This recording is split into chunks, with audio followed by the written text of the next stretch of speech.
Thank you.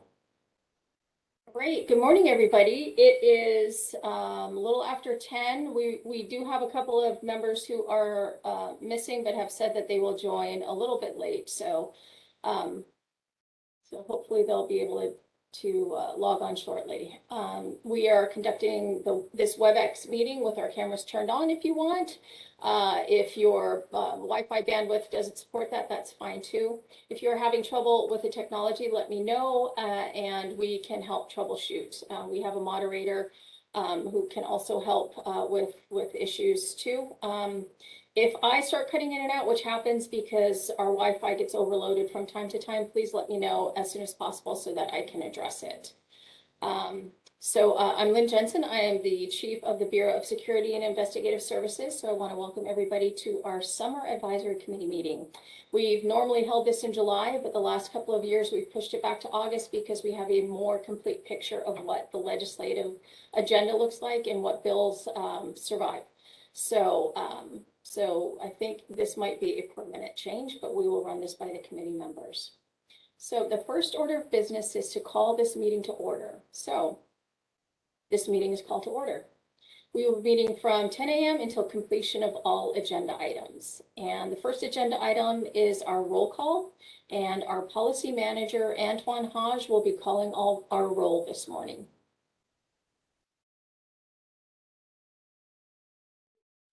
Good morning.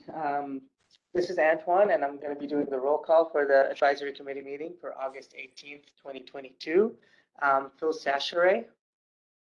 Present. Present. Anton Farmby. Present. Present. Frank Huntington. Present. Frank Huntington present. Mark Miller. Here. Present. Mark Miller is present. Darren Morgan. Has he joined us yet? No. Nancy Murish. Here. Nancy Murish here. Eli Owen. Present. Eli Owen present. Stanton Perez. Leon Scroggins. Present. Present. Chris Sayers. And Glenn Younger. Here. Present. Glenn Younger present. We have 8 members present. We have quorum. All right, thank you. Next up is the review and approval of our meeting minutes from our last meeting in February 17th, 2022. So first, I will ask our committee members if they have any questions or comments on the meeting minutes from February. So I'll kick it open to committee members, see if you guys have any comments or questions. Frank Huntington makes a motion to approve the minutes. Okay, we have a motion to approve the minutes. Second. That's on farm. I get a second. Second. That's on farm. Okay, we've got a motion and a second. And Antoine, can you Yes, call the roll for that? absolutely. So we have a motion to approve the meeting minutes by Mr. Huntington and with Mr. Farmby seconding the motion. Phil Sachere. Yes. Yes. Anton Farmby. Aye. Aye. Frank Huntington. Aye. Aye. Mark Miller. Aye. Mark Miller, aye. Let's see. Nancy Murish. Aye. Nancy Murish, aye. Eli Owen. Aye. Eli Owen, aye. Leon Scroggins. Aye. Leon Scroggins, aye. Glenn Younger. Aye. Glenn Younger, aye. We have 8 ayes and 0 nays. The motion passes. Great, thank you, Antoine. One, I missed calling for any public comment or questions on the meeting minutes from February. This is the moderator. At the direction of the committee, I've opened up the Q&A feature for public comment. Members of the public, if you would like to make a comment for agenda item 2, please click the Q&A icon located at the bottom right-hand corner of your WebEx screen or use the raise hand function. I'll go ahead and pause a moment to allow the public time to access that Q&A panel and submit their requests.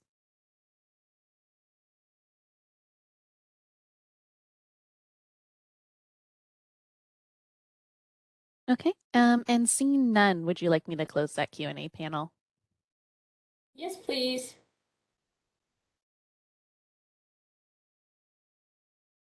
Okay. Moving on to the next agenda item, which is item number 3. This is the update from the Department of Consumer Affairs, our parent department, from the executive team. And the agenda item also lists the swearing in of new members. We do not have any new members this time to swear in, so I would like to just skip right ahead to the representative. It's Ryan Thatcher. He will be making presentation on behalf of our executive team. Welcome, Ryan.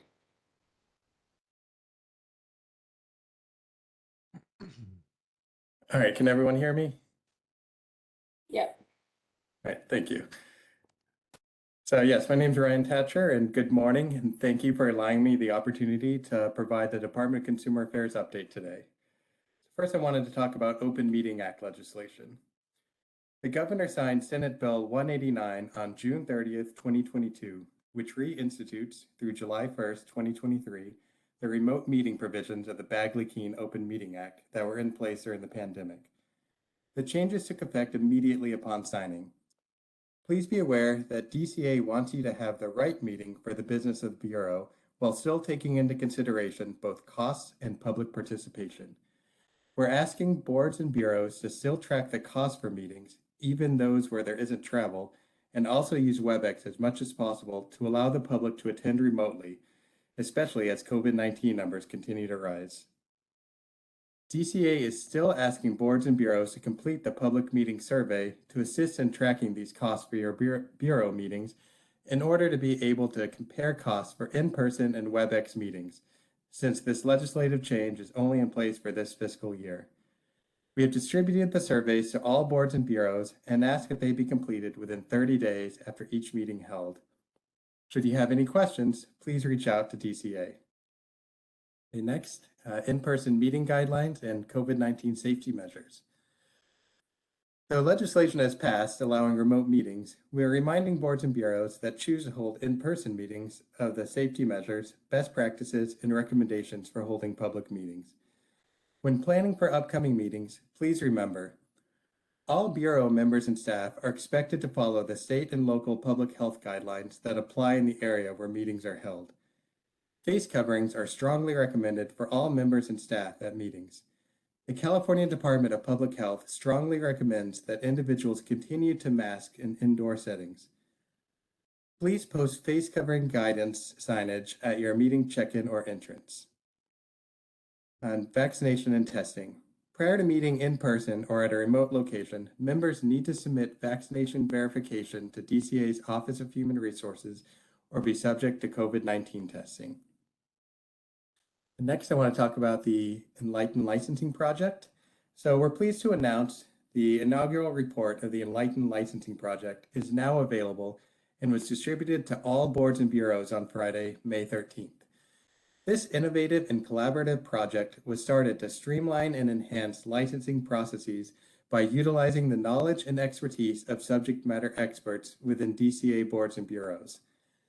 This project was conducted in partnership with the Board of Registered Nursing. After a thorough assessment of some of BRN's licensing processes, the project's co-chairs provided recommendations to introduce new ideas and implement best practices for critical licensing activities. DCA held a brown bag event on June 1st to review the recommendations with all boards and bureaus, as we hope that other boards and bureaus can learn from this report and implement recommendations where applicable. We believe it is so important to learn from each other and to share our knowledge. We will be turning to enforcement next, and we'll be reviewing the enforcement process at a board through this enlightenment process, utilizing enforcement subject matter experts. Next, a note on regulations. DCA also recently had a brown bag meeting with executive officers and bureau chiefs on July 5th, 2022, to roll out changes to DCA's regulation development and approval process. These changes were also discussed and approved by DCA's executive officer and bureau chief cabinet. DCA shared documentation on the process and changes with all boards and bureaus. Next, our new DCA staff. DCA is pleased to announce that Nicole Lay was hired on June 24th as the Deputy Director of DCA's Office of Administrative Services. With more than 20 years of state service experience, Nicole has dedicated 10 of those years to DCA. Most recently, she served as acting Deputy Director of OAS, where she was responsible for overseeing the business functions of the Human Resources Fiscal Operations and Business Services offices. Prior to this role, Nicole was Chief of the DCA Office of Human Resources.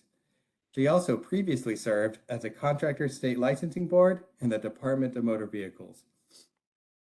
We are very excited to have her as part of DCA's executive leadership team. Additionally, Olivia Trejo has been appointed the DCA's Chief of the Office of Human Resources as of August 1st. Olivia has over 22 years of human resources experience in state government, and the last 9 years have been with the DCA's OHR. She began her career in 2000 at the Department of Insurance, then the Department of Real Estate, and most recently as a DCA Assistant Human Resources Chief for nearly 5 years. Lastly, Taylor Schick was appointed DCA's Chief Fiscal Officer in July. Taylor has more than 16 years of state service experience, all with DCA. Taylor began his career in 2006 as a budget analyst and most recently as a DCA budget officer. As DCA's Chief Fiscal Officer, Taylor will lead the dedicated accounting and budget teams. And speaking of staffing, I have some updates on Board and Bureau Relations departures. It's with great sadness that we announce some transitions within our Board and Bureau Relations unit. Carrie Holmes, Deputy Director of Board and Bureau Relations, left DCA on May 13th. Additionally, Brianna Miller has accepted another position and left DCA on June 10th. DCA appreciates the support and service Brianna and Carrie have provided to our boards and bureaus. They have both been a huge asset to the department. I'd like to assure you that during this transitional period, DCA Executive Office and Board and Bureau Relations will continue to ensure continuity of services to all DCA boards and bureaus. If you need anything, please contact the DCA Member Relations email or call the DCA Executive Office directly. Finally, a note about 2022 board member orientation training. Lastly, all board members are required to complete BMOT within 1 year of appointment and reappointment. The final training of 2022 will be offered on October 12th, 2022. Members can register through DCA's Learning Management System. BMOT is required for newly appointed and reappointed members, but is available as a refresher to all members and executive officers. Reach out to Board and Bureau Relations with any questions. As always, DCA is here to help, and if there's anything we can do to assist, please reach out. That is the end of my update for today. All right, thank you, Ryan. Don't disappear just yet. I'm gonna kick it open for advisory committee members. Anybody have any questions for Ryan? Anything that he talked about or any other issues that might deal with the executive office at DCA? Good morning. Thanks, Chief. Ryan, hey, thanks for the report. Where's Carrie? What's she doing now? So she actually is taking kind of a leave of absence. She recently kind of adopted kids and was finding it kind of difficult to manage everything. So she's taking a little time off right now until she figures out how she's going to transition to the next Okay, stage. great. I can totally relate to that. The best of luck to her. Mm-hmm. Thank you. Yeah, no problem. Any other questions? All right, if there are no questions from our advisory committee members, I'm going to kick it open to public. Any public members would have any questions or comments for Ryan? This is the moderator. At the direction of the committee, I've opened up the Q&A feature for public comment. Members of the public, if you would like to make a comment on this item, please click the Q&A icon located at the bottom right-hand corner of your WebEx screen, or use the raise hand function. I'll pause a moment to allow the public time to access the Q&A panel and submit their requests.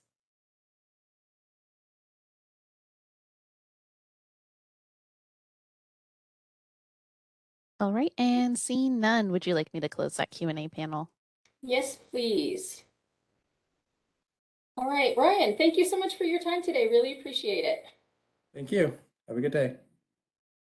Okay, moving on to agenda item number 4, which is the Bureau Chief's introduction, welcome remarks, and Bureau updates. So welcome, everybody. I, as always, want to thank our advisory committee members for taking the time out of your busy schedules. I know it is just 3 times a year, but we usually have really good turnout, and I'm really appreciative of that.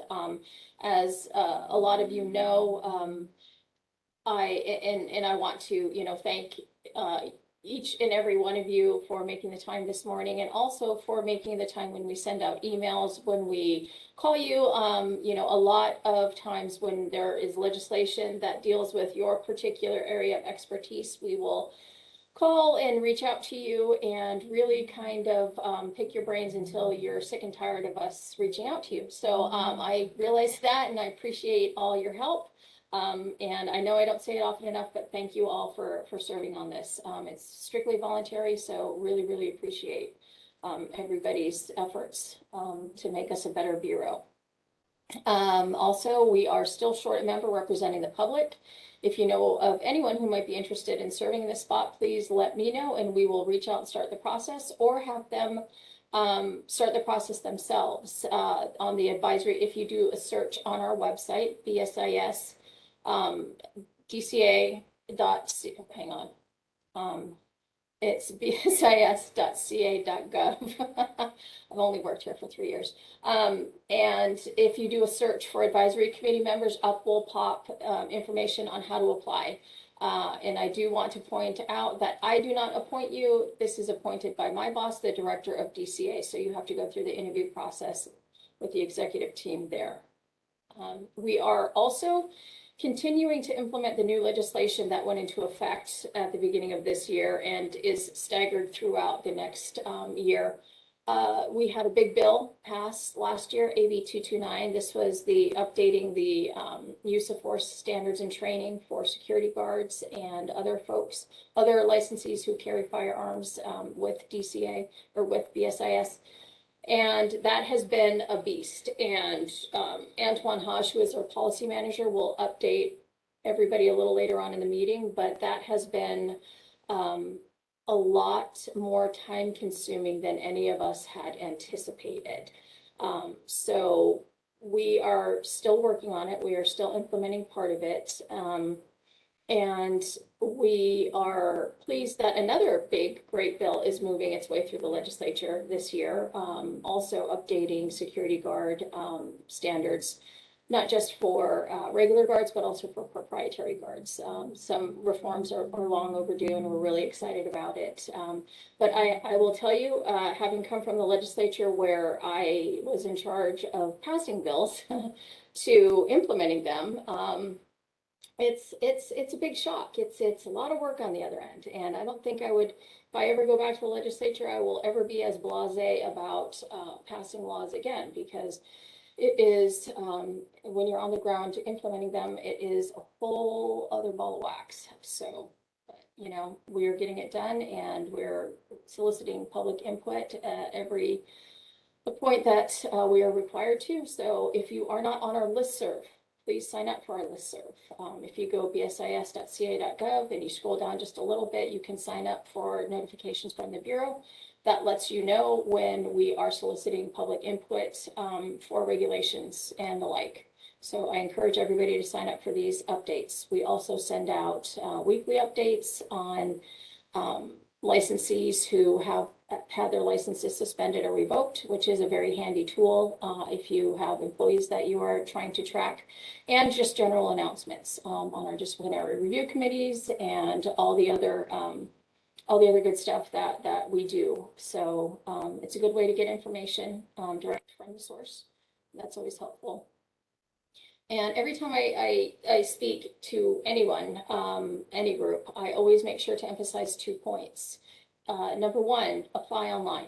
To the extent that you can, do everything online. It is so much faster, and it is so much more free from errors, because a lot of times the system will point out if something is wrong or something is missing. But if you skip over things on the paper app, you won't know until weeks later when we get it in our mail, and then we send you a letter saying, hey, you've missed this. And then so you're saving just weeks and weeks just on the front end there. And it's a good way to get your license as quickly as possible and get your renewal as quickly as possible.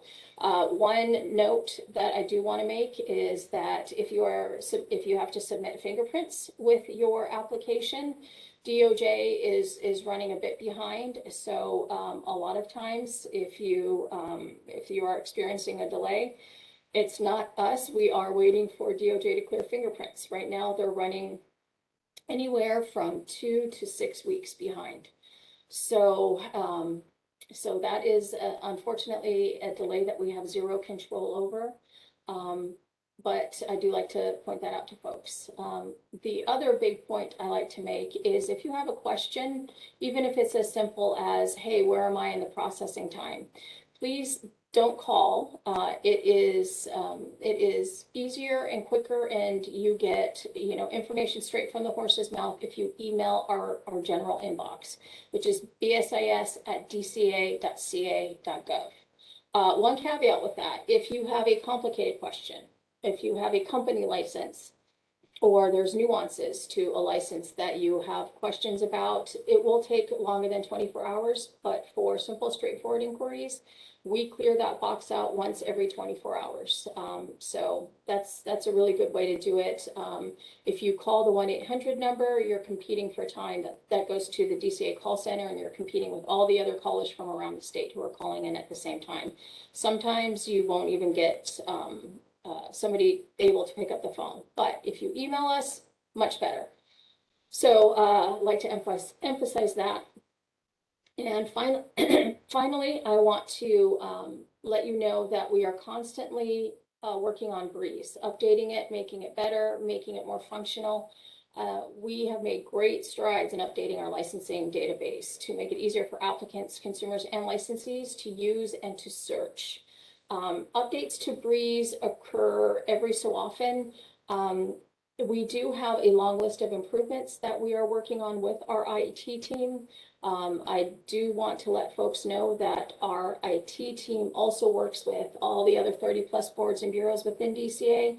So unfortunately, we don't get first dibs on everything that we want. So it takes a little while. But if there's a functionality on BRIS that you think could be improved upon, please feel free to send it in to us. We're always looking for ways to be more responsive to our licensees and applicants. And we get a lot of good tips from folks who say, well, hey, I tried to do this on BRIS and it didn't work, and I feel like it should work. And we're like, yeah, you know what? Good point. So feel free to send in your tips and suggestions to our BSIS@dca.ca.gov box too, and it will work its way to the right person. Okay, I think that's it from me. So what I will do is I will open it up for any committee members who have questions for me.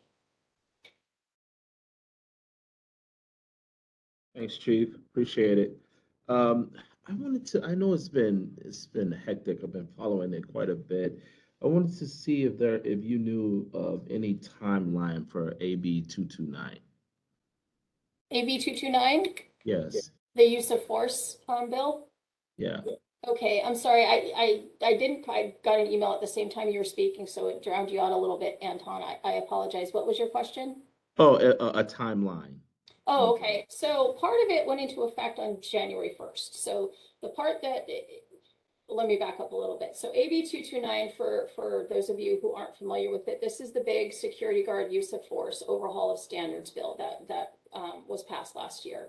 It has staggered implementation dates based on the provisions located in the bill. The first provision that went into effect was we added more conditions to when a security guard company must report an incident of force. And that went into effect January 1. So the incident reporting has ramped up substantially. We are very happy to say that we have a much more robust incident reporting numbers coming in. We are overhauling our training right now. That was the other big piece, is updating the training to incorporate best practices, working with Post to get those best practices in place. And that, when I spoke earlier about it being a real beast on the other end, this section is what I'm talking about.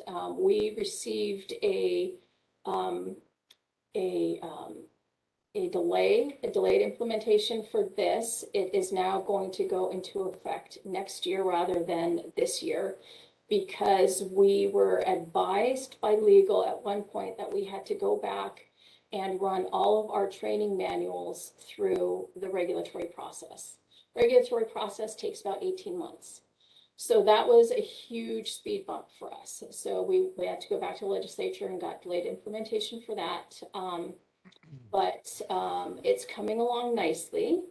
Antoine will update folks in a little more detail on that in the legislation and regulations portion of the presentation. But it's chugging along. It's a lot of work, and we've really had to roll our sleeves up from myself on down to get the regulations into our legal department, the Office of Administrative Law, and yeah, it's taking a while. Yeah, thanks so much, Chief. I just want to publicly acknowledge the work that you all are doing, on this piece. We've been following it very closely. As you know, we represent security officers and some of the security firms in the state who are, obligated to kind of adhere to this law. And so we've been tracking it, and I'm aware of like some of the dynamics of it. So I just want to kind of thank you and your team for all of your work that you've been doing on it. Yeah, no, absolutely. And if you have any questions about any specifics, feel free to email me, Anton. I'll get you the good information, as quickly as I can on that. Absolutely. Thank you. Yeah. Anybody else have questions or comments on the committee about anything? No, okay. All right, moderator, can we open it up to public questions and comments?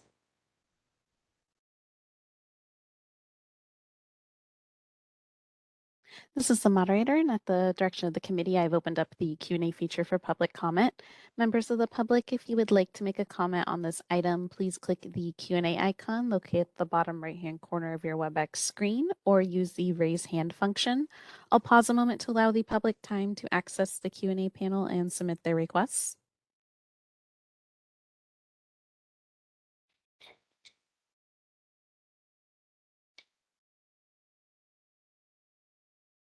All right, and seeing none, would you like me to close that Q&A panel? Yes, please.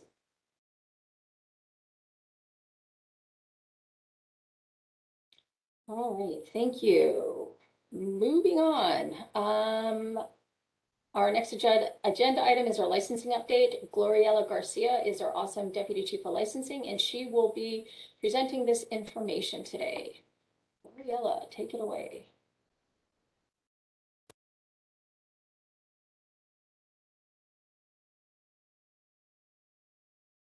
Good morning, everyone. Can you hear me? Yep. Okay, great. All right, so I have some licensing updates for you all.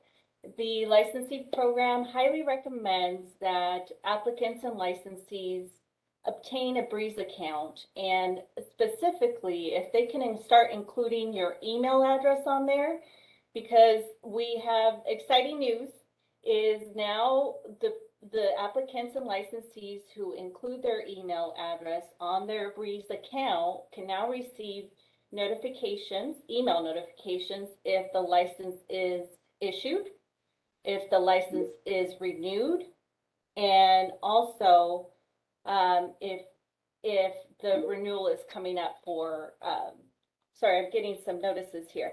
If the renewal is coming up for renewal, so it'll be sent out 60 days prior. So we're trying to reach out with communications to the applicants and industry as best we can. So I hope that you help spread the word and also have your email address on the BRIS account so you can get that information as quickly as possible.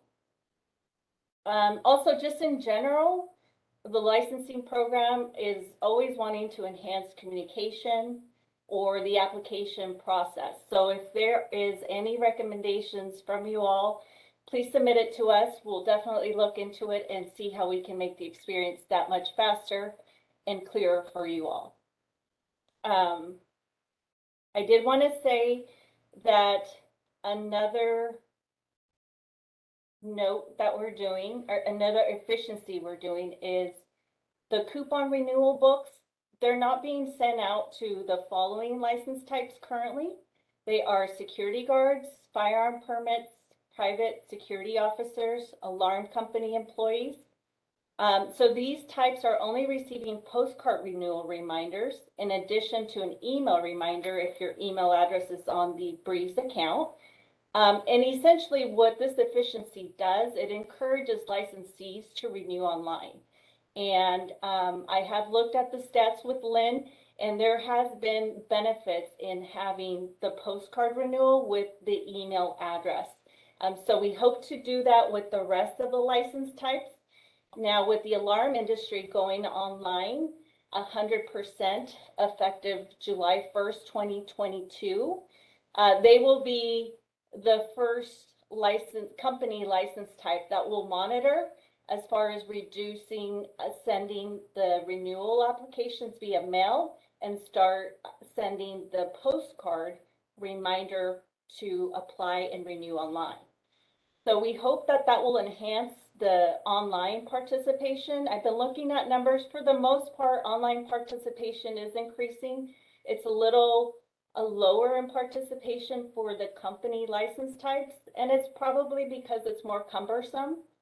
So we're trying to think of ways where we can make that experience a lot clearer and faster.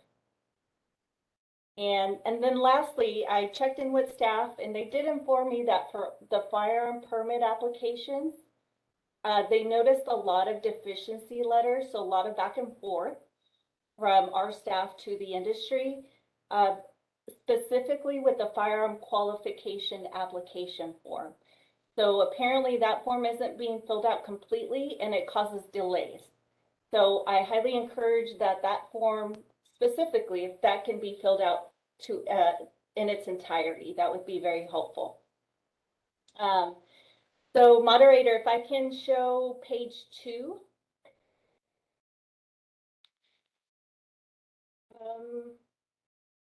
For some reason, I will adjust. I was showing the different stats, but I will adjust.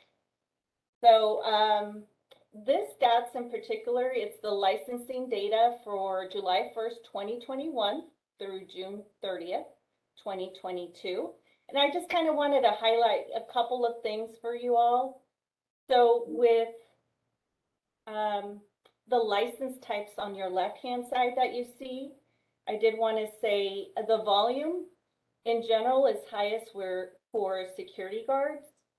Then we have the firearm permits, baton permits, alarm company employees, and the proprietary private security officer. So those are the highest in volume.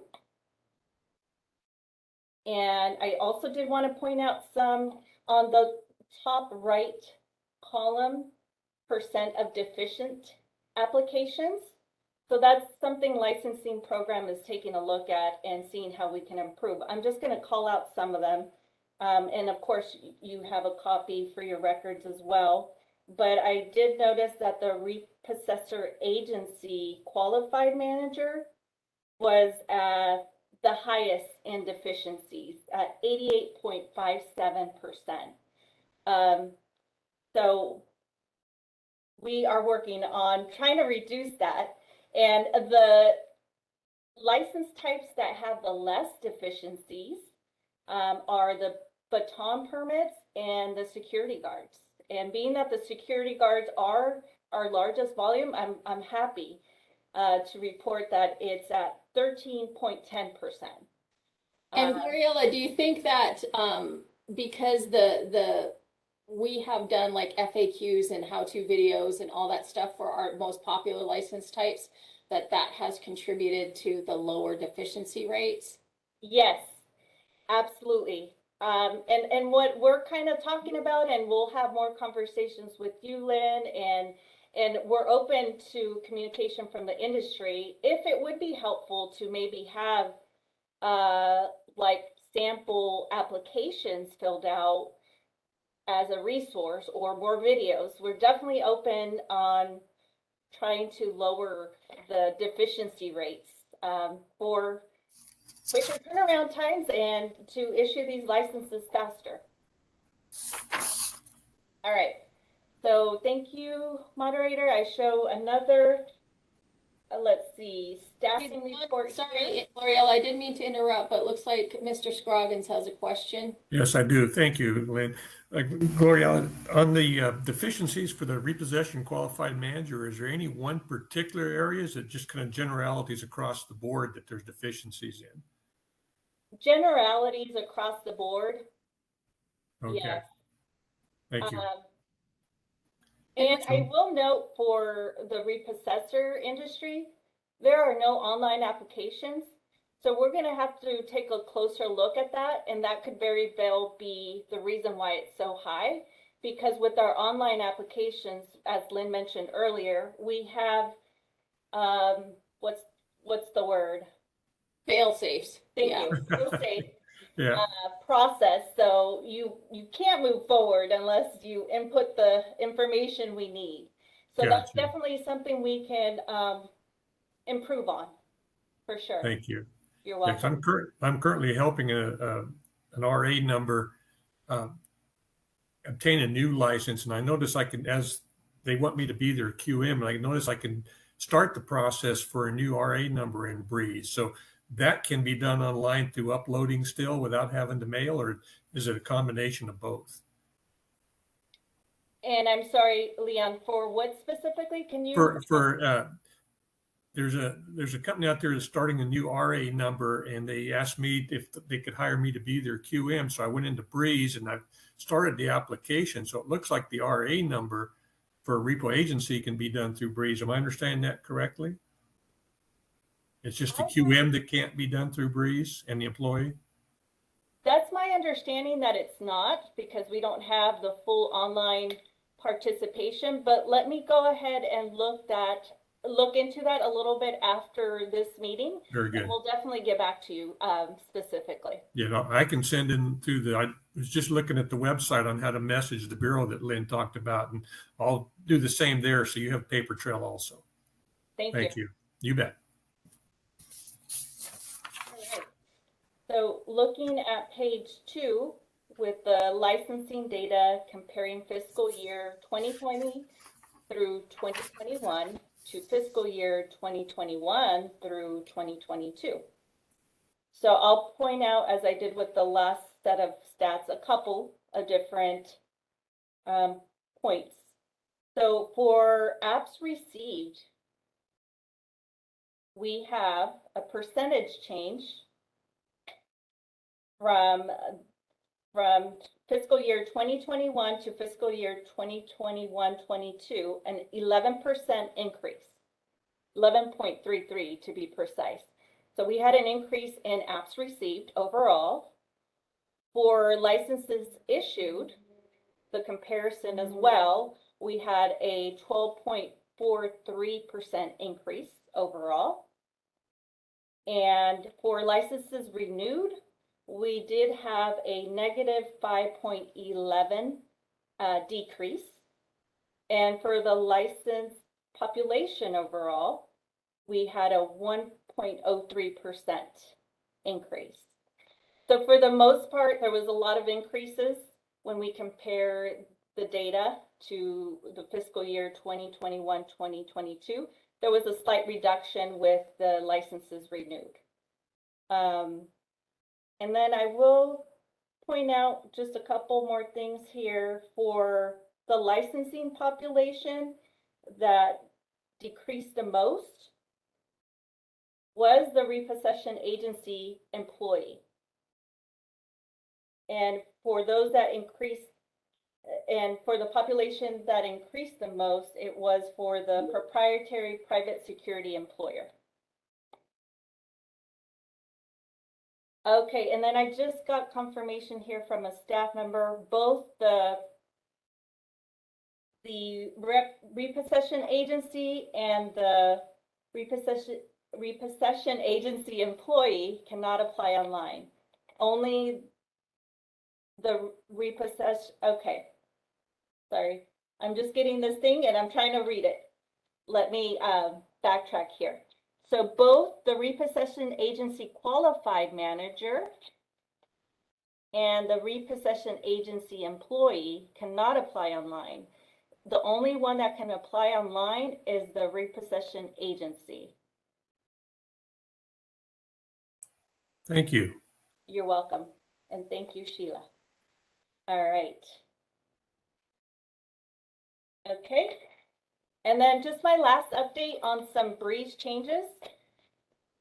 So the licensing program is trying to always bring out more communication to you all as best we can with the limited resources that we have from time to time. So I'm just going to point out some of these BRIES changes. So moderator, if you can please show page 4 of 10. Thank you so much. So for February of 2022, some of the BRIES changes we had is a new transaction to suspend a company license for not having an active entity status with the Secretary of State and or the Franchise Tax Board.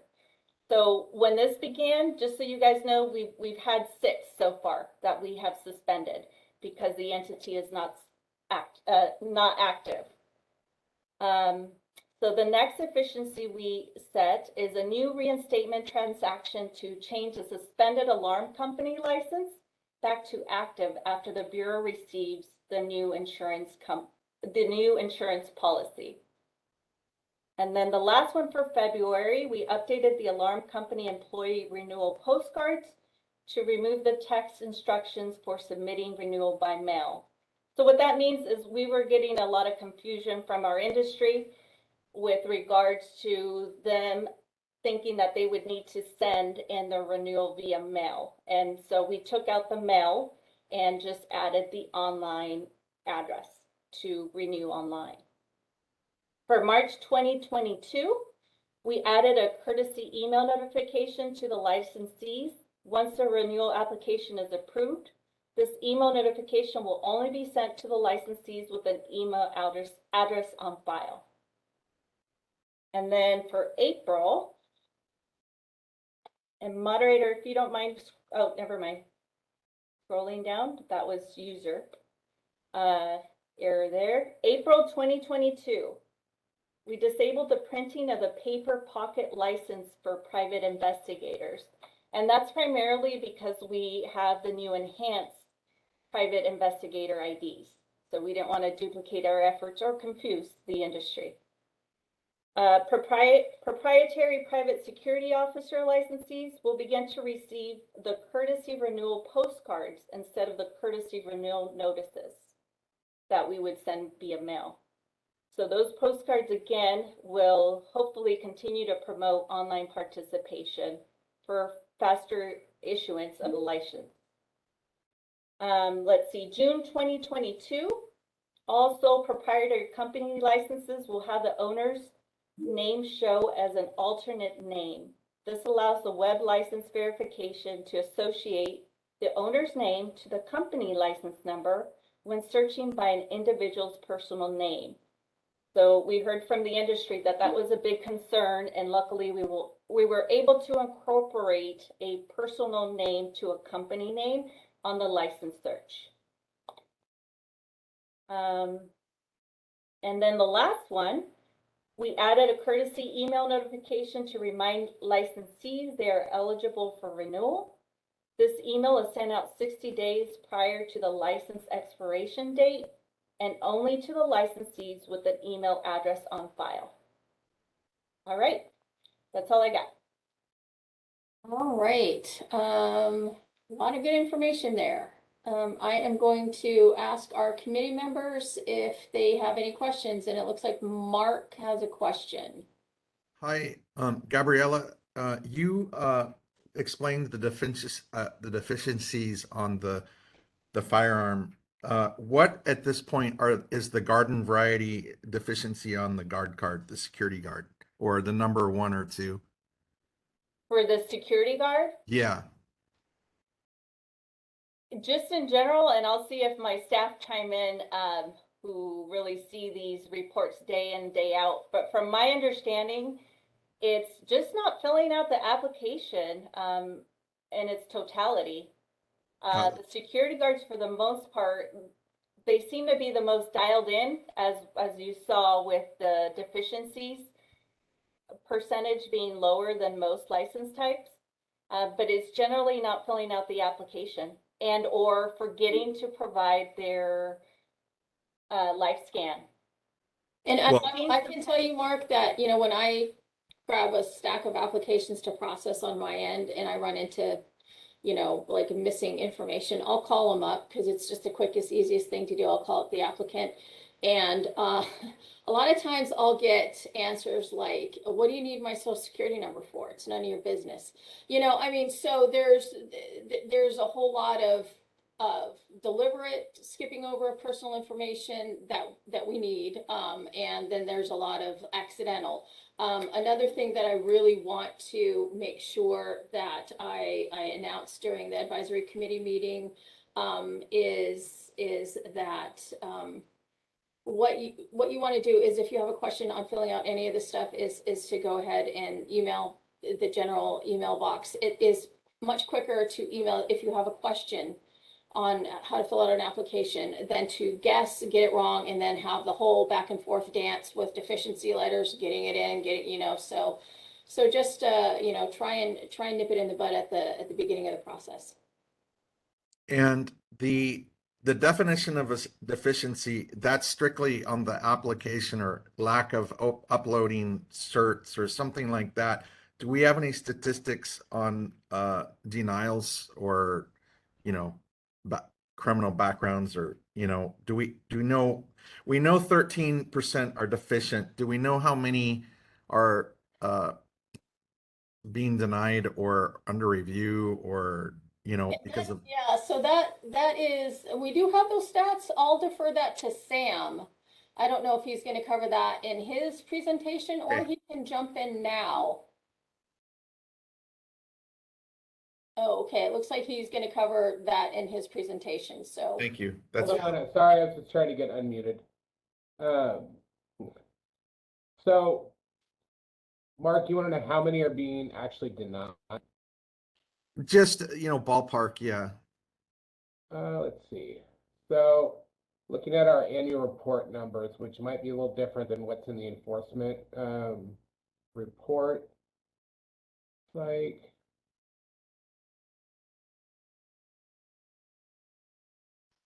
our application denials were about 2,500 for last year. We were slightly, well, no, actually 3,500, sorry. And we were slightly increased from the previous year. And a lot of that has to do with AB 2138, with the different parameters there. So you're saying 3,500 for fiscal July 1 to June 30 of 2022, Yeah, it'd be 2122. and that 3,500 were denied, and then that's related to background. Yeah, those would be combination of denials, appeals, statement of info, all of that. So, yeah. Okay, does that seems about normal, I guess. yeah, we have, I mean, overall, we have a very low denial rate.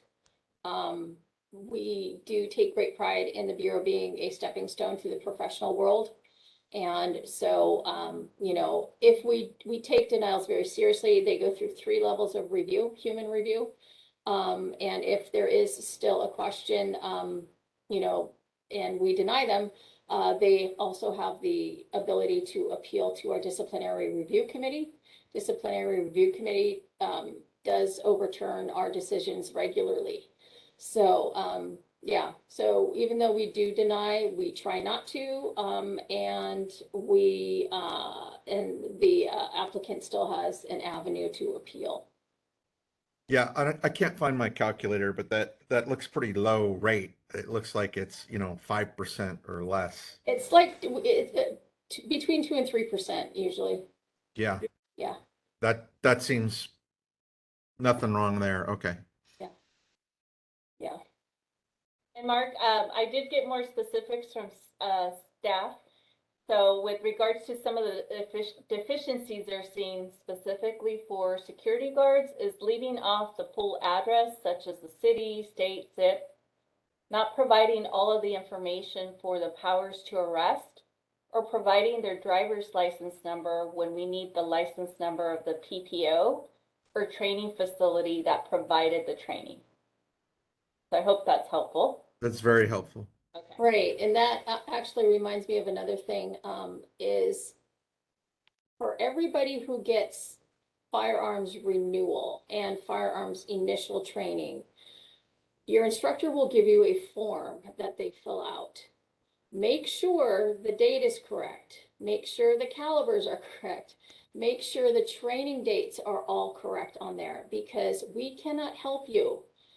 We have to go off of what the instructors give to you and then you submit to us. And if there is no double checking by the applicant to make sure that everything is correct, we have to deny you. And, and we've heard from a number of people that, my instructor messed up, you can tell he messed up. I swear there's nothing we can do. We have to go by the form that the instructor fills out. So please, please, please double check everything the instructors give you.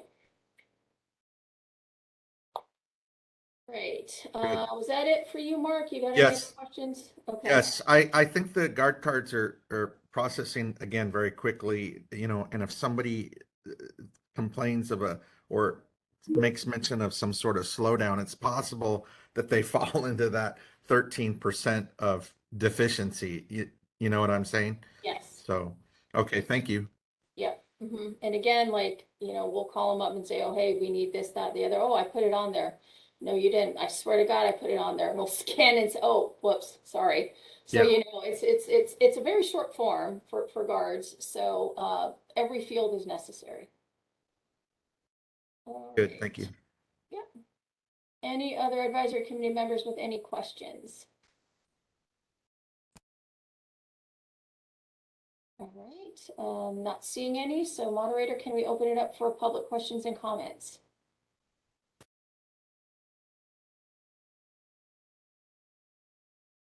This is the moderator, and at the direction of the committee, I have opened up the Q&A feature for public comment.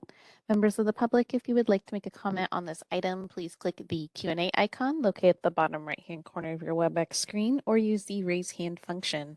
I'll go ahead and pause a moment to allow the public time to access that Q&A panel and submit their requests.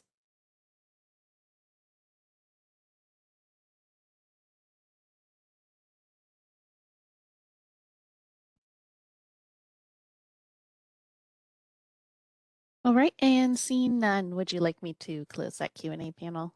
Yes, please. All right, thank you, Briella. Everybody always likes looking at the numbers, including me. Okay, moving on to agenda item number 6. This is our update from the Bureau's Enforcement Unit. Sam Sadolsky is the incomparable Deputy Chief of Enforcement. He will be presenting today.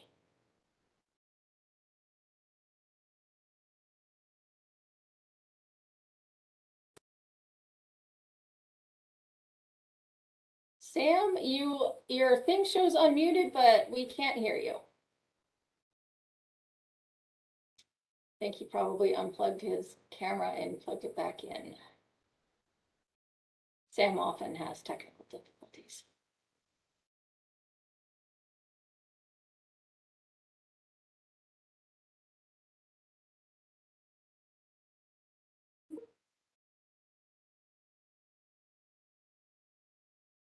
All right, you want to try it again?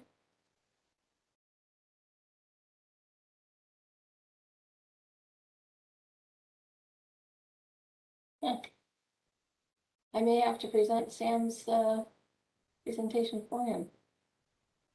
All right, we'll give him another minute. If he can't figure out his camera, he's gonna go into our technology room and do it. Can you hear me? Oh, yes, we can. Hey, how about that? Okay. All right. Yes, Wait. I have technical difficulties frequently. It's not my strong suit. But, so if you go through our staff report, just some quick updates we have for enforcement. We are actively seeking members for our disciplinary review committees. Private Security North, we have openings for a public member as well as an industry member. For an industry member, we're looking for either somebody with a guard registration or somebody with a training facility license.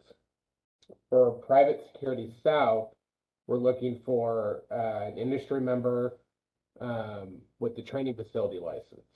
So if anybody knows of anybody, those applications can be submitted to the governor's office. Additionally, we need industry members for repo and PI DRCs. So if anybody knows anybody, feel free to let them know. They can find those applications on the governor's office website. They do the interviewing and appointing for those. So go ahead and spread the word for us. For our case management program, you know, one of the things that we've been talking about for the last couple of years is the firearm assessment denials that would result in an appeal, and how that really increased our caseload with the Attorney General's office, and along with that really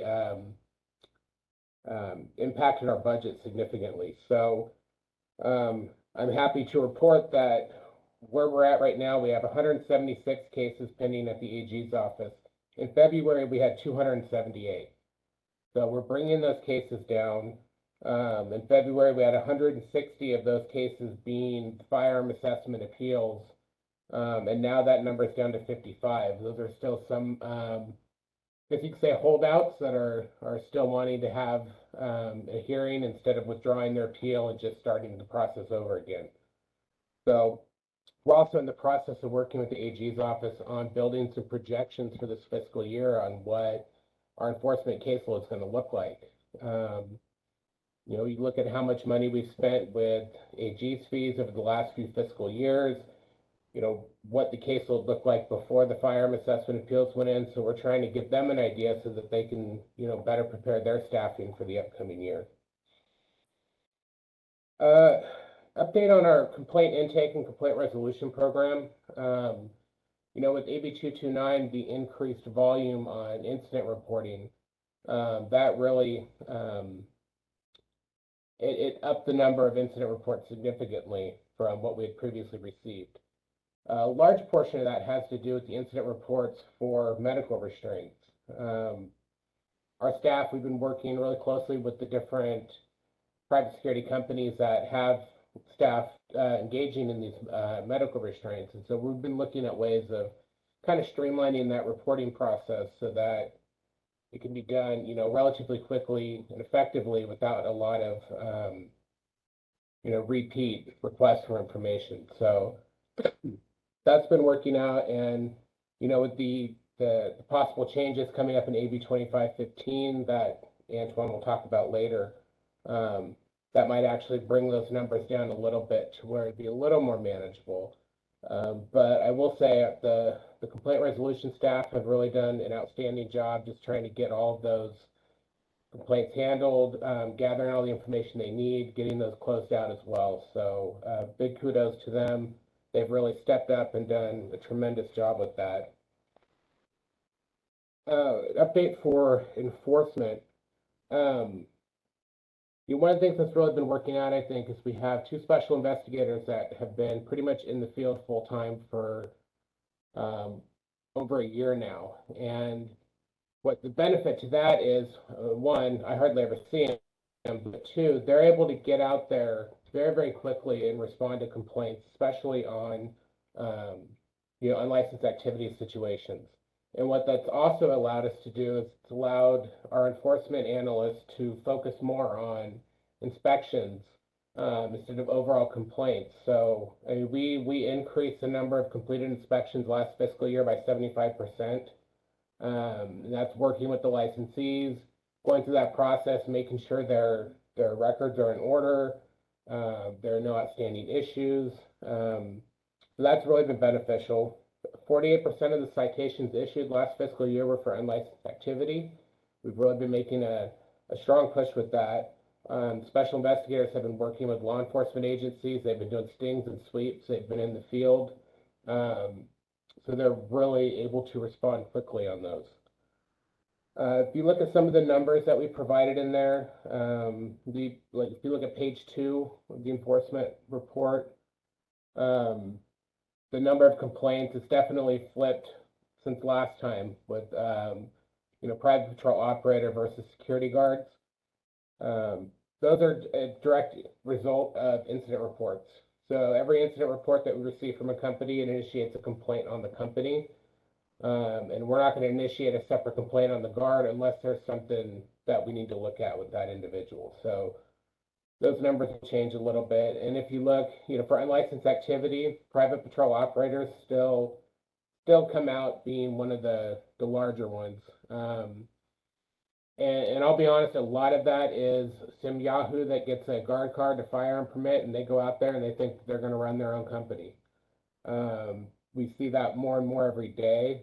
And then you get the really interesting ones where you have somebody who's actually hiring staff and putting them out there, and it's been kind of wild, the things that we see out there. So, like I said, again, we're really focusing on unlicensed activity as a large portion of it. We're also seeing, as I said, with the incident reports, we're seeing more incident reports coming in from PPOs that aren't just medical restraints. So as those increase, we're seeing more and more those situations. And, just so everyone's aware, if we get an incident report on a guard, first thing we're always going to ask for is their training record. So this puts it back to each PPO to make sure that their guards are properly trained. And then with the upcoming legislation, we'll be able to implement that with the proprietary side as well. So that's it for me. If anybody has any questions.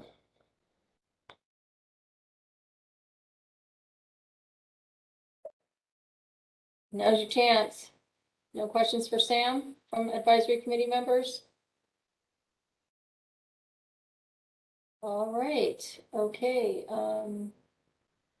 Moderator, can you open up public Q&A, please? This is the moderator, and at the direction of the committee, I have opened up the Q&A feature for public comment. Members of the public, if you would like to make a comment on this item, please click the Q&A icon located at the bottom right-hand corner of your WebEx screen, or use the raise hand function. I'll pause a moment to allow the public time to access that Q&A panel and submit their requests.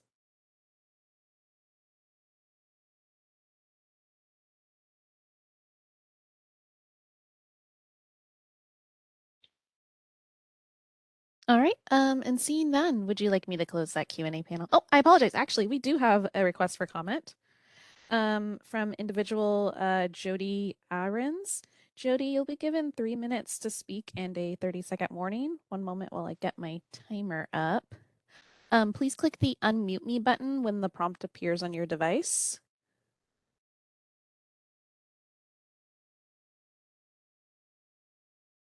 All right, and you are unmuted.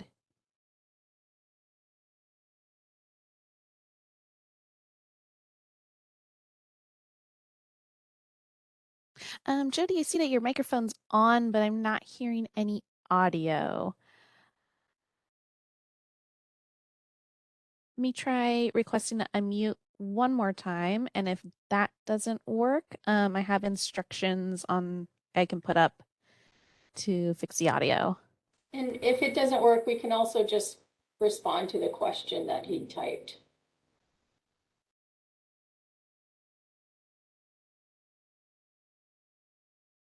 So Sam, you want to just go ahead and answer it? Yeah, so Jody's question is, what are the actual punishments meted out for unlicensed activity? with our various practice acts in the different industries, it's pretty similar across the board as far as what can be done. So we have the authority to issue an administrative citation and a fine up to $5,000. The other options we have within the different practice acts, unlicensed activity is punishable as a misdemeanor. And it can be anywhere from a $5,000 to a $10,000 fine. These were provisions that were placed into the specific practice act. So, for our purposes, we can issue an administrative citation up front. They have, appeal options through that, including an informal conference with the chief. It's a low threshold for me to issue an unlicensed activity citation, because if there's other factors at play, they can go talk to Lynn, and Lynn could pull that away. If we're going with the criminal side of it, we want to pursue a misdemeanor charge. We're going to work with local law enforcement and either the DA's office or city attorney's office to try to get those prosecuted. So Jody, I see your follow-up question, which is what is actually being handed out by the board? We do everything. I mean, we take away licenses, we fine them, we cite them, we cite them to the highest amount that we can, that's allowed by law, depending on the infraction. Unlicensed activity has a spectrum. So, it depends really.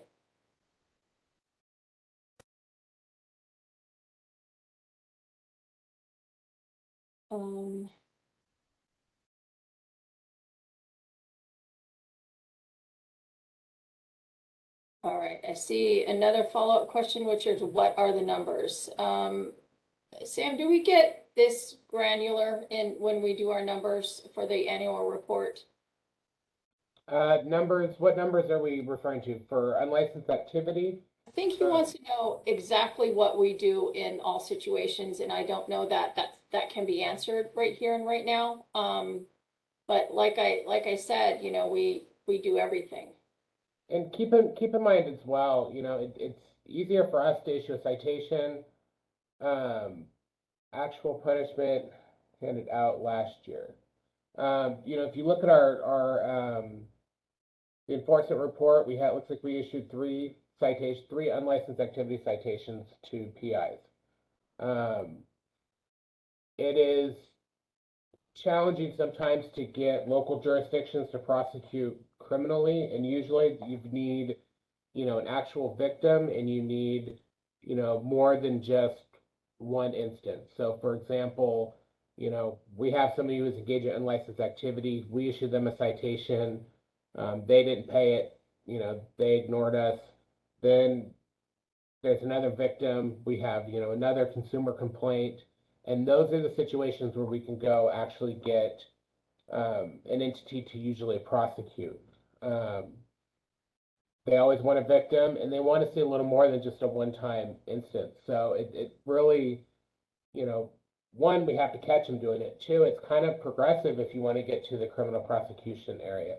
Obviously, our goal is compliance. So a lot of times there are attempts to get them licensed quickly. If they're out there knowingly engaging in unlicensed activity and it wasn't just a oops situation, I didn't realize what I was doing was going to require a license, those, will probably lean more towards compliance and getting them licensed. But if it's that situation where they're knowingly engaging in unlicensed activity and they want to go unlicensed, those are the ones that, we're going to issue citations and we're going to try to seek prosecution at that point.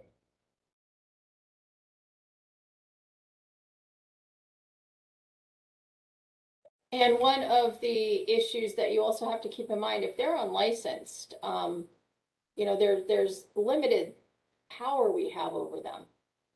We can do a lot of things, but at the same time, we don't have jurisdiction over them, and it can be a little difficult. But what I would also recommend that you do, if you want more detail, is you go into DCA's annual reports, which breaks down, I'm looking at it right now, it breaks down numbers for not just for licensing, but also enforcement. number of fines, citations and fines, number of days to complete investigation, administrative outcome. I'm going to go ahead and put the link for the most recent annual report into the chat, and that will have a lot more detail that you can go ahead and look at.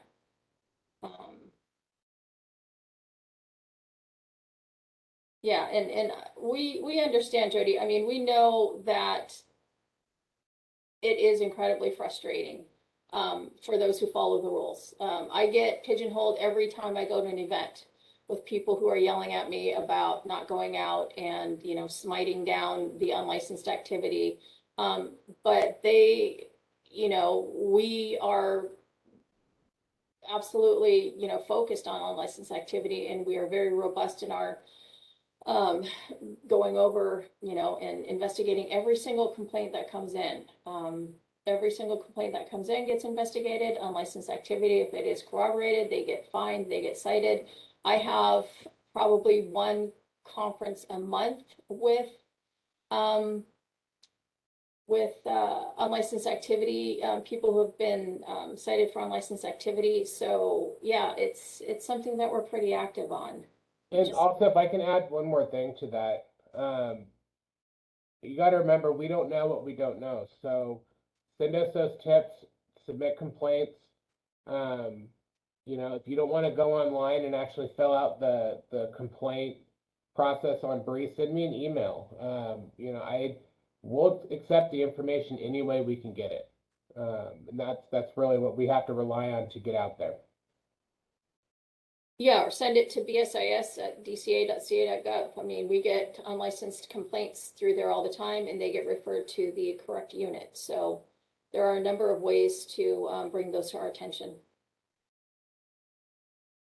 All right, are there any other public questions or comments at this time? This is the moderator. Appears there are no further requests for public comment. Would you like me to close that Q&A panel? Yes, please. Okay, moving on to agenda item number 7. This is our legislative update. I am going to throw it over to our policy manager, Antoine Hodge, who is awesome. And also just an update quickly on legislation. We do have a couple of big bills moving through. It's next year is also going to be a very active regulatory year for us too. So Antoine, take it away. Good morning. Can everybody hear me okay? Yes. Okay, so our biggest bill is AB 2515. And so this is our biggest bill for this year. So essentially what this bill is going to be doing is revising and recasting a lot of provisions of law that relate to the proprietary and proprietary security officers and employers. And that's particularly with regard to kind of bringing up the proprietary side of things to be up to par with the private security side of things as well. And so it's going to require designating a responsible person for the proprietary security employers, requiring proprietary security officers to show their registration cards to any peace officer or bureau representative upon demand. It also has some retention of records provisions in there for proprietary security employers, as well as imposing fines for prohibited activities as well. So it kind of is bringing up the proprietary side, Proprietary Act with the Private Security Services Act that we have right now.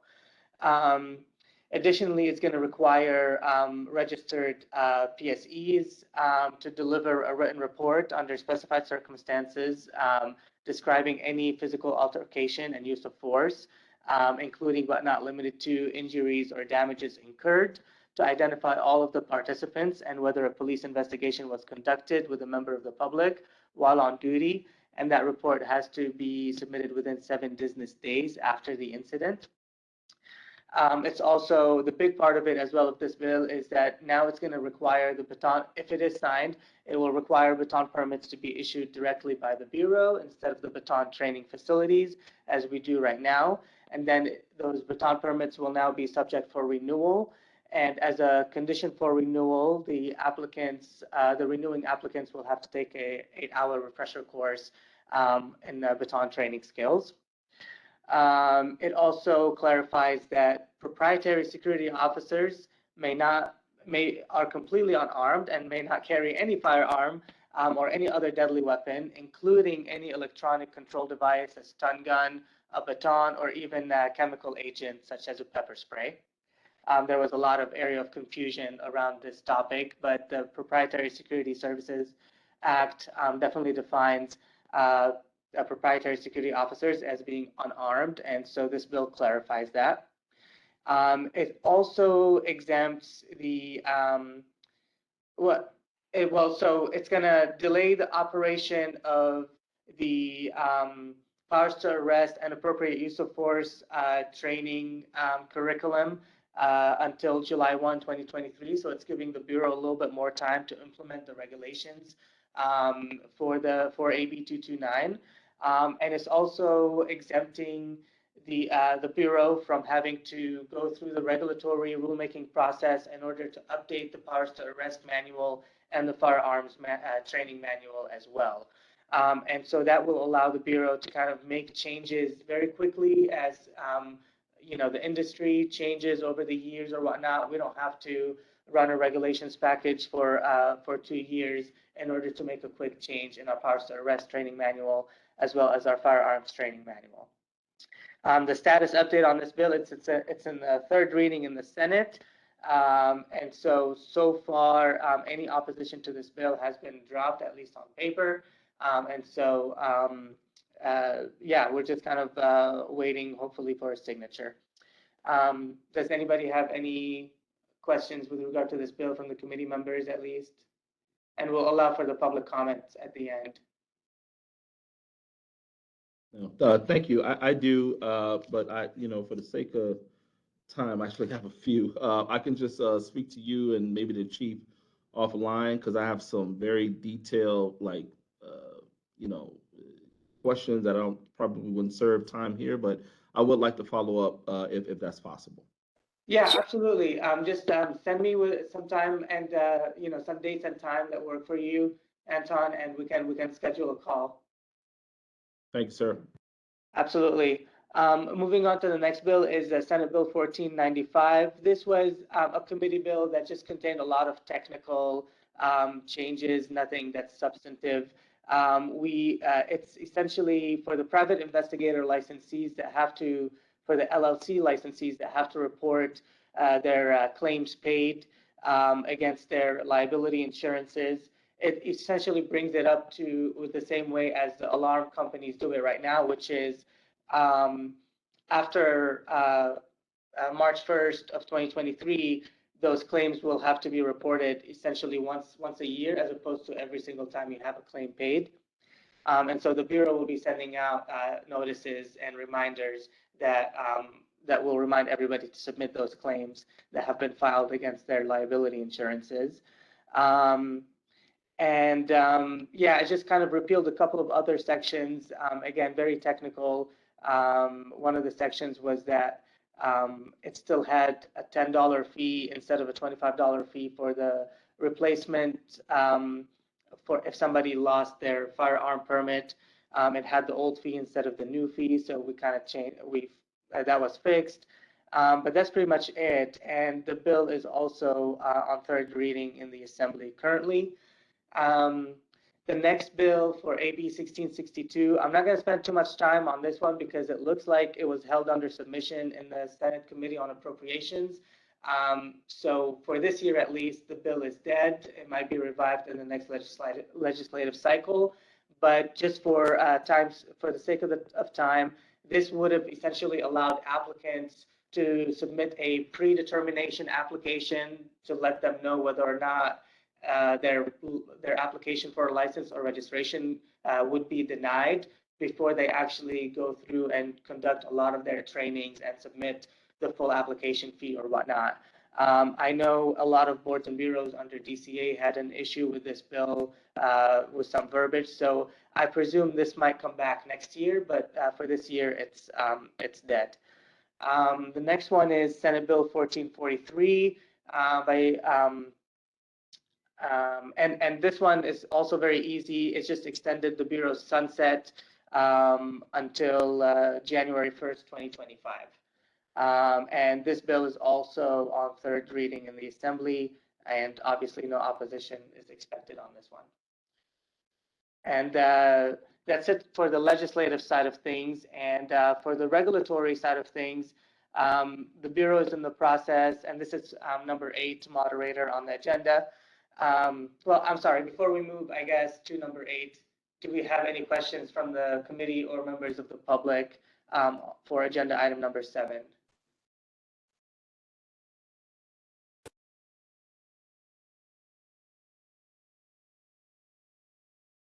Okay, so it looks like no committee members. What about moderator? Can we throw it up into the public, please?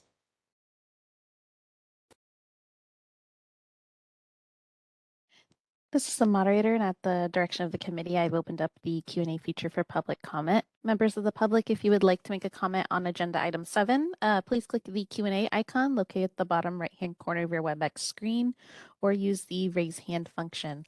I'll pause a moment to allow the public time to access that Q&A panel and submit their requests.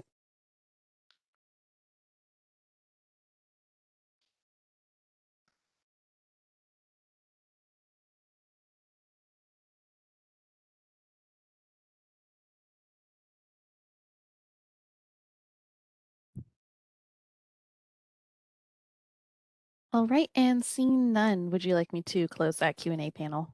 Yes, please. Alrighty, and Antoine did such a good job. He gets the next update too. Moving on to agenda item number 8, update on enacted or pending regulations. Thank you. So since the implementation of AB 229, we've essentially put any other regulatory packages on hold. That way we can get this regulations package done in time. So we are currently, as Lynn mentioned earlier in her update, we're overhauling the powers to arrest and appropriate use of force training manual. But this also, so not just the manual, but also the actual skills training course, so the curriculum that the manual is based on. And so if everybody remembers, we were mandated to essentially include a lot of appropriate use of force topics for security guards, as well as anybody who is required to take at least a version of the powers to arrest training currently.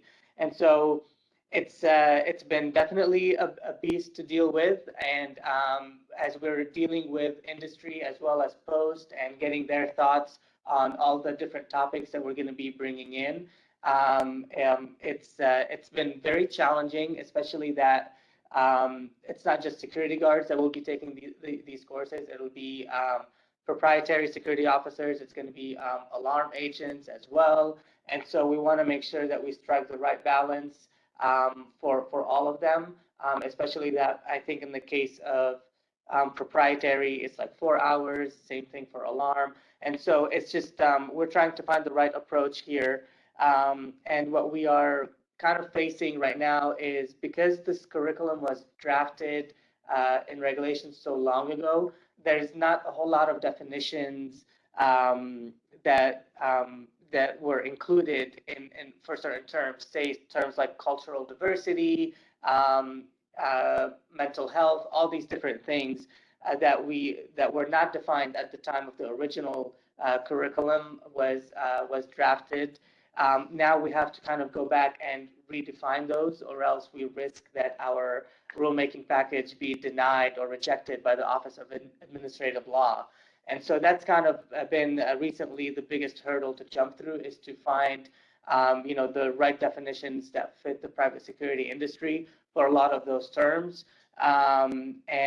It's just still going to take a lot of back and forth with our internal attorneys. But obviously this is a rulemaking package, so everybody, the members of the public, are going to get 45 days to do their public comments once we notice this regulations package. And so we're going to be taking everyone's feedback during those 45 days and make any amendments to the draft. But yeah, I just kind of wanted to give you a little bit of,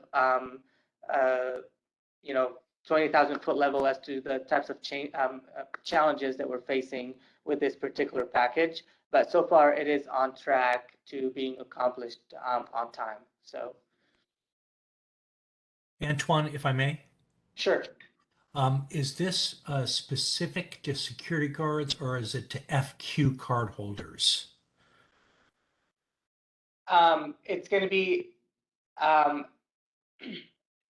essentially both, except for PIs, is that the PIs don't have to take the powers to arrest training anymore.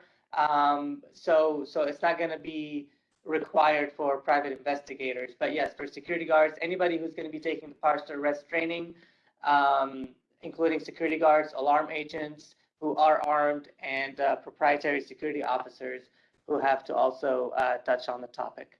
All right, thanks very much. Mm-hmm. All right, going to kick it open to any other questions from advisory committee members on regulations.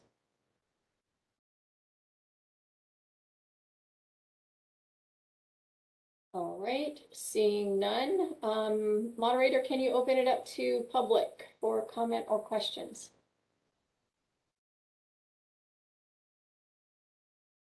This is the moderator, and at the direction of the committee, I have opened up the Q&A feature for public comment. Members of the public, if you would like to make a comment on this item, please click the Q&A icon located at the bottom right-hand corner of your WebEx screen or use the raise hand function. I'll pause a moment to allow the public time to access the Q&A panel and submit their requests.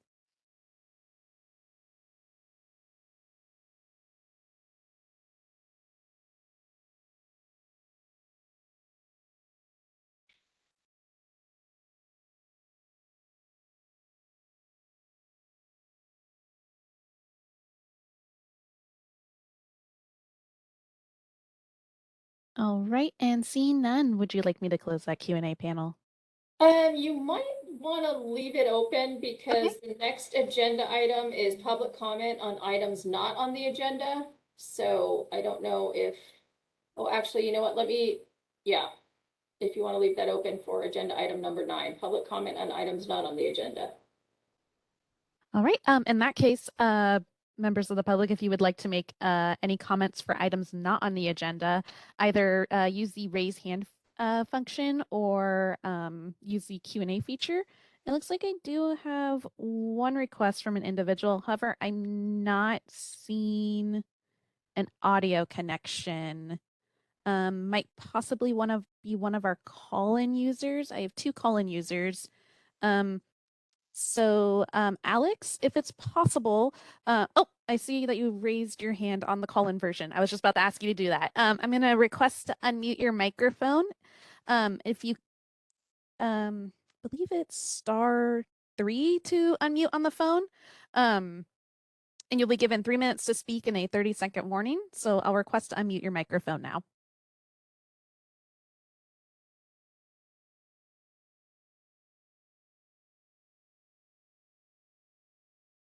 Hello, and thank you very much for giving me the opportunity to speak.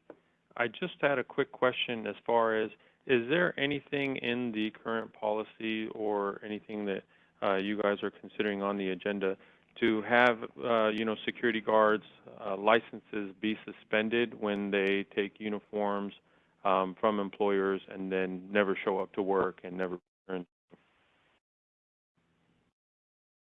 I will let Sam answer that, but that sounds more like theft.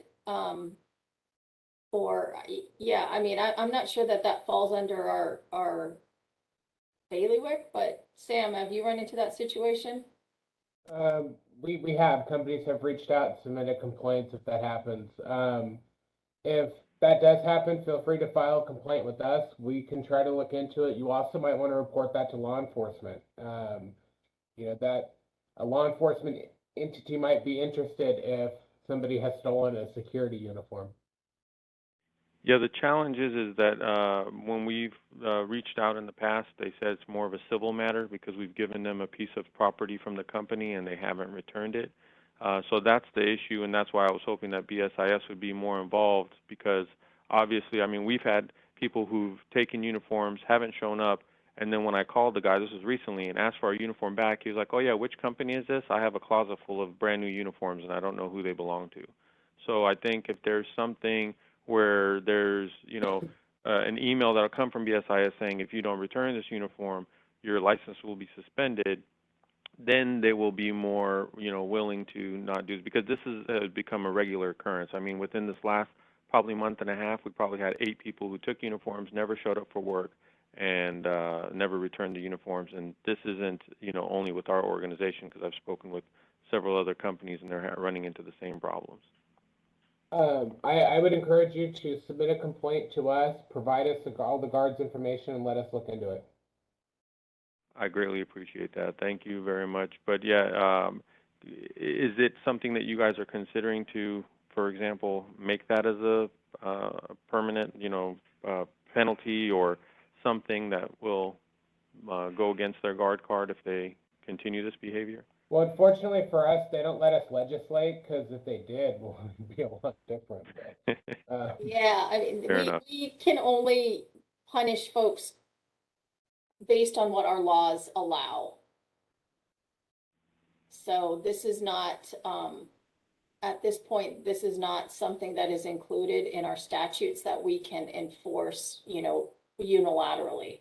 well, and especially in that context, that's why I would encourage you to file a complaint, because if our staff is reaching out to them, I mean, we have complaint resolution, we have our enforcement, we have staff that can work with you and work with them on trying to get those items returned, because we don't want that situation at all. I greatly do appreciate that. And and I apologize, just so I can get clarification, for example, if there's a security guard who commits actual theft, not just, theft of our uniforms, if they go on site and they steal something, that would be grounds for it, but only if law enforcement is involved and they're issued a summons. Is that correct? I mean, depending on what, it's easier if there's a criminal case, because we can pursue a PC-23 restriction on their license pending the outcome of the criminal case. That's the more direct way to go. If there isn't, law enforcement involvement or criminal charges, it's a little harder for us to take immediate action. You got to remember, when someone's issued a license, it's considered a property right at that point. So it's a little, it's a higher threshold for us to take away a license in those capacities. So, but instances like that, definitely report it to us. Because we have, options in our arsenal that we can look at between, pursuing a PC-23 restriction through the criminal courts. We can request an interim suspension order with the Attorney General's office. We can pursue emergency orders to try to suspend those licenses. It's a process. It's not just a quick, flip the switch and they're done. But we definitely have, options at our disposal. I greatly do appreciate that. Thank you very much, because yes, we do have sometimes customers who don't want to press charges against the individual, so it makes the, contacting law enforcement a challenge. But I greatly appreciate you providing that information. Thank you so much. Sure, no problem. Any other members of the public have questions or comments on items not on the agenda? This is the moderator. It appears there are no further requests for public comment. Would you like me to close that Q&A panel? Yes, please. Okay. Moving on to agenda item number 10. This is where we solicit suggestions from our advisory committee members for agenda items for next time.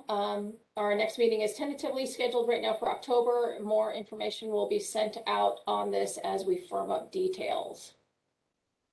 Any advisory committee members with any suggestions? Any burning desires to hear any particular topic? All right, okay.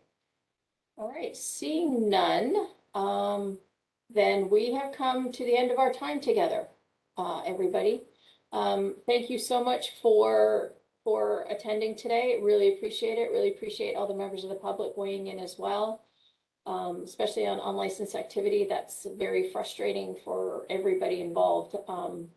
Yeah. And moderator, that'll do it. We're gonna go ahead and adjourn the meeting. All right, thank you. This is the moderator. This concludes the BSIS meeting, and I will end the WebEx now. Thank you. Thank you. Everybody. Thanks, Lynn. Thanks, Take Sam. care, Thanks, everyone. Gloriella.